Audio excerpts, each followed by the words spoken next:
ប្រតិបត្តិនិងកតញ្ញូតាធម៌ចំពោះអង្គរនេះជាចំណងជើងសំណេរអង្គរលើកទី3ដែលគេធ្វើឡើងកាលពីព្រឹកមិញនេះក្នុងនោះដែរយើងឃើញមានវត្តមានរបស់ថ្នាក់ដឹកនាំក៏ដូចជាអ្នកចូលរួមប្រកួតសរុប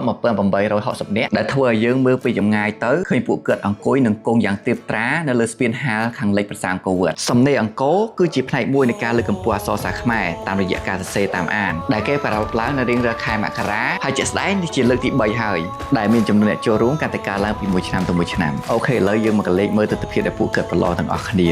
ចាប់ផ្ដើមដោយការហៅចំណងជើងរហូតដល់ការសរសេរអត្ថបទទាំងមូលនិយាយមេមើលទៅពួកគាត់ម្នាក់ពិតជាផ្ចិតផ្ចង់មែនទែនក្នុងនឹងគេឆែកតាំងពីអក្សរស្អាតប្រកបអក្ខរាវិរុទ្ធមកកាផ្លេមកក្នុងនឹងហើយមើលទៅនេះពួកគាត់អោនចុះសរសេរប្រងគ្នាមែនទែនហើយនេះមើលទៅអាអូននេះខំសរសេរឡើងបែកញើសលហាមកបងប្អូនមួយទៀតអ្នកចូលរួមមានតាំងពីក្មេងដល់ចាស់ប្រុសដល់ស្រីព្រមទាំងប្រសង់ផងដែរហើយសម្រាប់អ្នកមានពិការភាពក៏មកចូលរួមដែរមើលបងស្រីក៏សរសេរបានលឿនល្អហើយពិធីគេព្រឹកមិញហ្នឹងចាប់ហែម្ដងម៉ោង 9 កន្លះគណៈកម្មការចាប់ផ្ដើមប្រមូលកិច្ចការអស់ហើយយើងจะស្ដាប់លទ្ធផលម៉ោង 3 ទាំងអស់គ្នាបាយបាយ